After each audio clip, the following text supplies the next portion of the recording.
Hi everyone. In today's lesson, we're going to look at dominant and recessive disorders.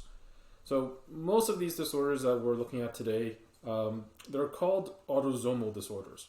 Okay, and that word basically have one really specific kind of meaning. So if you kind of look at this diagram that I have here, this is what we call a human karyotype. What a karyotype is that it's a map or a photograph or a diagram that shows all the chromosomes that are found inside an organism. So in this case, it's a human. So if you look at the photo, it's arranged from 1 all the way up to 23. Okay? And each one of these sets of chromosomes is a chromosome pair.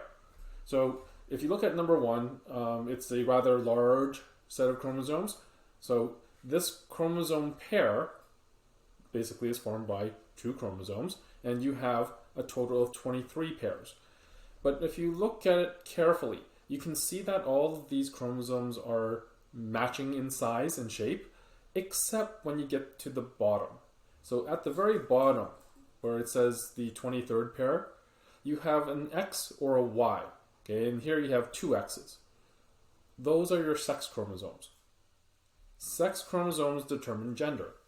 All the other ones, from 1 to 22, are called autosomes, and they don't determine gender. Okay, they're just there to basically run the entire body, and there are several genes on the sex chromosomes that also has some functions with other bodily systems, but for the most part, they're there to control any kind of hormone production or gender determination. Okay, so things that relate to gender. So just to summarize, all human cells, okay, every single cell in your body, if it contains a nucleus, it will contain chromosomes. And inside that nucleus, you will find 23 pairs or 46 individual chromosomes. So if I counted out all the chromosomes that are here, there should be 46 chromosomes. Of those 46 chromosomes, 22 pairs, okay, or 44 of them, are non-sex chromosomes. Okay, that's what autosomes mean. They're just chromosomes that don't have much to do with gender. Sex chromosomes, on the other hand, has a lot to do with gender. Okay, every human being has at least 1 X chromosome. Okay, no human can survive without an X, but only females will have 2 X chromosomes. Okay, so if you're biologically female, you have 2 chromosomes, same shape, same size. It doesn't have to have the same genes on there. Okay, you can have different alleles. Okay, but for the most part, if you're a male, you can kind of tell that just by looking at the diagram. The Y chromosome doesn't match with the X chromosome. Okay, the Y chromosome is significantly smaller, and there's also fewer chromosomes in the Y. Now, having said that, the Y chromosomes also have genes that are not found on any of the X chromosomes either. So that's really what makes males significantly different from females. So, recapping again, homologous chromosomes means that each individual chromosome has a matching pair. Okay, it has a partner that is pretty much the same size and shape. And basically, when you look at the genes, okay, the same type of genes are in that position of the chromosome. Okay, it doesn't have to be the exact same gene. So you can have like a dominant gene and a recessive gene. They will be matched up in the same placement on that chromosome, but they don't necessarily have to be exactly identical. And they really shouldn't be identical. Now, the term that we use for non-matching chromosomes is non-homologous. So sex chromosomes are homologous for females, but non-homologous for males. That's just a fancy way for us to say sex chromosomes match for females, but sex chromosomes do not match for males.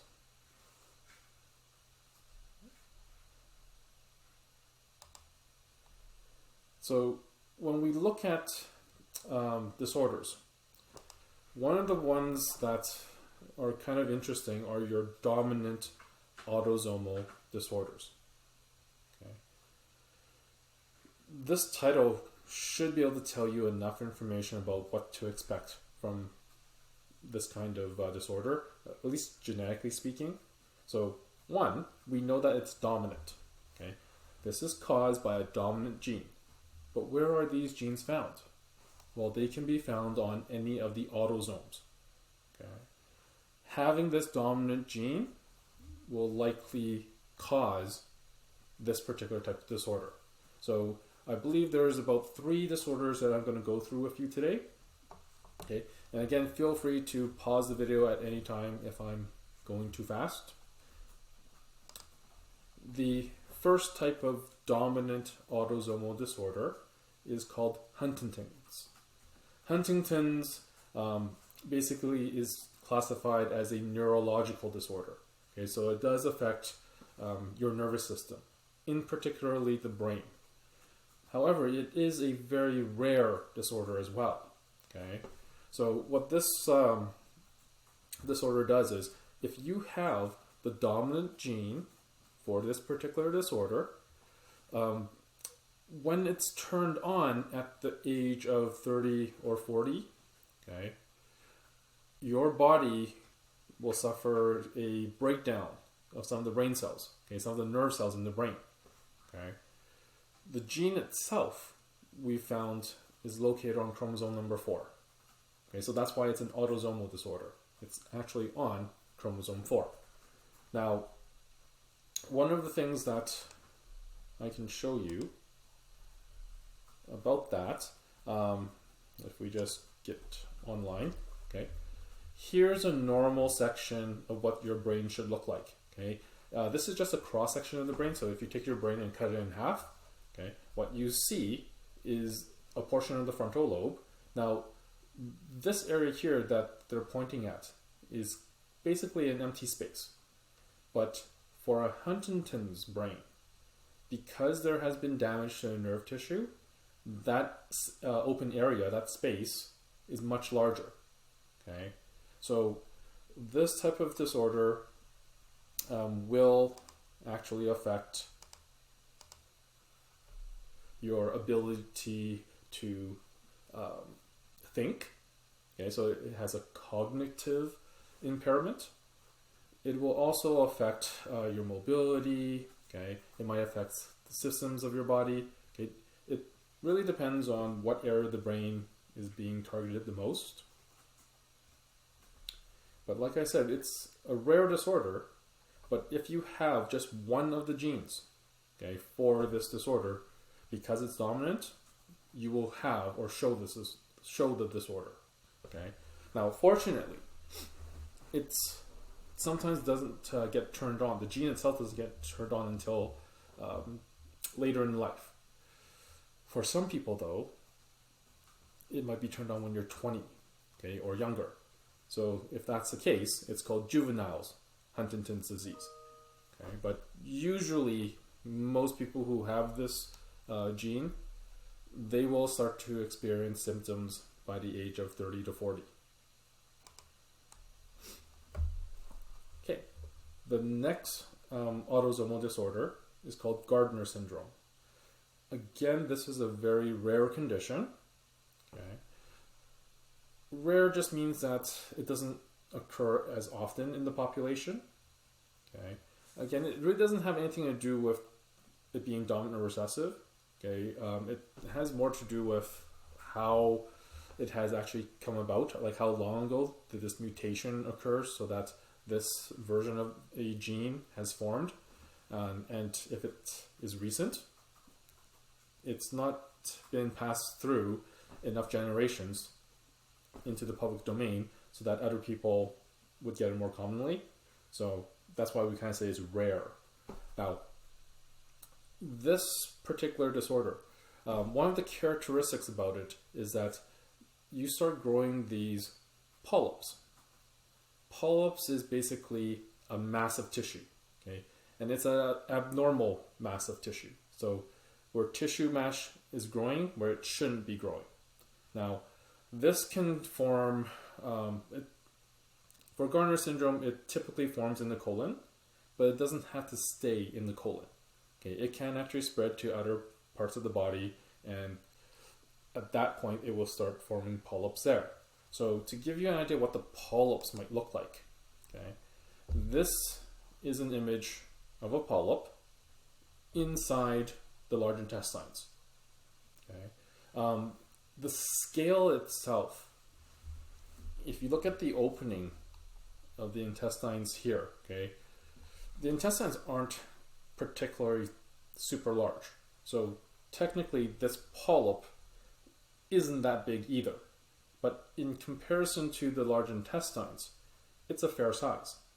So if you have not just one, but many of these polyps growing inside your colon, okay, that can lead to complications later. So the gene that's responsible for this is on the 5th chromosome, okay, or chromosome number 5. Because a person can grow a bunch of polyps, sometimes these polyps can block the movement of feces or nutrients in the large intestines. Most of the time, if it's not treated or it gets out of hand, it could be a precursor to having colon cancer. So a lot of people who have Gardner syndrome, okay, they are made aware that it could potentially give them colon cancer. And that's just a precaution. It doesn't mean that it will always end up with colon cancer, but it is a possibility. The third dominant autosomal disorder is something called polydactyly. Now this one's a simple one, okay? Poly means many. Dactyl refers to digits, okay? So like fingers or even toes. Polydactyly means you have extra fingers and toes, so extra digits on your hands and feet. So people who have polydactyly might have a 6th finger on each hand, okay? Now, it really depends on which gene you've inherited, because for some people, you might have polydactyly, but it might be a tiny little outgrowth growing on your perhaps pinky, or even on the upper part of your pinky, or any one of your digits. Okay, some people might have something growing off of their thumb, okay, like an extra finger. But in some cases, okay, there is one particular family in Brazil where they have a fully functioning 6th finger and toe. Okay, so these genes, they can be found on chromosomes number 7, 13, and 19. Okay, and again, depending on which chromosomes they're on and which gene it actually is, sometimes it could be problematic to have a finger or part of a finger growing off your hand. Okay, and in other cases, it might be a benefit, because if it's a fully formed finger, you basically have an extra. Okay, so there are some advantages that could happen. So this is an image of a person who has polydactyly, and on each hand they have 6 digits, and on their feet they have 6 digits as well. Okay, I'm going to include some links on the post so that you can click on it and learn more about some of these conditions. Okay, especially the polydactyly one.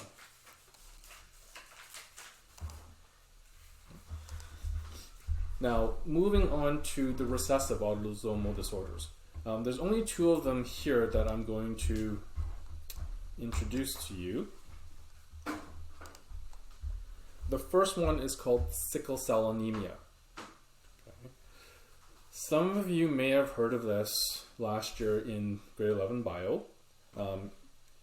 especially when you guys were learning about the circulatory system. So if you remember red blood cells, okay, the shape of a red blood cell is kind of like a flattened disc. Okay, it's flattened on the top and it's flattened on the bottom. Okay, and I'll show you a diagram of what the red blood cell looks like. But if you have this one particular gene on chromosome 11, it causes the shape of your red blood cell to change. And instead of being a nice concave dip, okay, in the middle, it starts to form a sickle shape. Okay, so this is what I mean. Over on the left, you have a nice, healthy looking red blood cell. Okay, there's a dent in the middle, and then on the underside of it, there's also another dent. But here, on the right side, you have a red blood cell that is considered to be sickle shaped. Okay, it's flattened, it's curved. Okay, they call it sickle shape because it resembles a sickle that farmers use. So again, if I can just exit out of here, okay, this is why they call it sickle cell anemia, because the cells, the red blood cells, are shaped like a sickle, okay, like these guys here. So let's get back into the PowerPoint. Okay. Now, because of this odd shape, oxygen has trouble binding onto the red blood cell. Okay, and if you don't have enough oxygen binding onto your red blood cells, then your body doesn't get enough nutrient. Okay, and if your body doesn't get enough oxygen, you basically start feeling tired. Sometimes it can be severe. Okay, if you've ever had anemia, okay, like low iron, you'll feel sleepy and tired all the time. But people with sickle cell anemia, if they went for a walk, or if they even walked up a flight of stairs, okay, let's say you are on the main floor west building and you walked up to our classroom up on the second level, that might be enough of a workout to make you feel very, very tired, because you don't have enough oxygen going to your cells, because your red blood cells are not carrying enough oxygen just because of this one change in shape. Okay. Unfortunately, there's no way to fix or cure this because it is a genetic disorder. Okay. In order to cure this, you would have to fix every single cell's DNA. Okay, because the error is made in your genes. Now, the second and final recessive autosomal disorder, okay, is called cystic fibrosis. Now, both of these disorders are recessive, so that means you actually need to have two recessive genes in order to show signs of sickle cell anemia or cystic fibrosis. As long as you have one normal dominant gene, your phenotype will be normal, and you would avoid these disorders. But if you're unfortunate and you do inherit two recessive genes, okay, cystic fibrosis is basically, technically, it's your body making too much fluids, okay, too much mucus. Now, generally, all that mucus is actually in your lungs. So you can imagine that if you have too much fluid in your lungs, you would feel like you would be wheezing a lot. You would have shortness of breath. Okay, it would be sometimes painful for you. Like you might even feel chest pains. Okay, when your lungs are filled up with mucus. A lot of you guys probably don't have that great an idea of how bad it could be.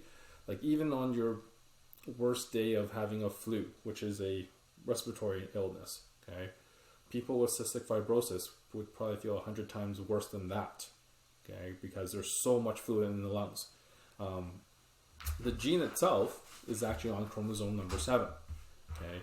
Now, there's a video that I'll either show you in class or I'll put up on the as a link that talks about cystic fibrosis. Okay. The short of it is, here's a diagram of your lungs. Okay. If you got to the respiratory system last year, the alveoli are your air sacs. Okay. They're usually clear and filled with air. And then you have the alveoli and the tracheoles that lead to the air sacs. So these are all the tubules that carry air into the air sacs, so that your deoxygenated blood can pick up fresh oxygen. But the problem is, if you start making too much mucus, like in this diagram here, you'll notice that one, it blocks the flow of air travel, so that it totally cuts down on the amount of oxygen that you can get to your lungs. Okay, it also reduces the exchange process between carbon dioxide, okay, and oxygen. And number two, okay, which is kind of showed here, if you have a lot of trapped fluids and particles, that could potentially cause infection or inflammation. And now your immune system will have to fight it off. Okay, and usually when your immune system is involved, it's going to produce more mucus. Okay, and that will totally block up the pathways even more. So it's usually not a very pleasant disorder. Okay, I guess no disorder is pleasant, but people who have cystic fibrosis, okay, they have it rough. Fortunately, the only thing that they can do to alleviate all this is to take a bunch of drugs and pills that would reduce the amount of fluids in the lungs. Okay, sometimes they may even have to extract the mucus from their lungs in order to breathe properly or better. So all of these types of disorders that I've talked about today, there are no cures for it, okay, because they're not caused by a virus, they're not caused by a bacteria. They're caused by faulty genetic information, okay, that has been passed along in the form of a gene. Okay, so the most that we can do is to alleviate the symptoms, okay, to make these patients a little bit more comfortable, to show them how they can live with their disorder. So if you find these disorders interesting, okay, I suggest that you do look up some more autosomal disorders, whether they're dominant or recessive. All right, that's all I have for today. I will see you guys later. Thank you.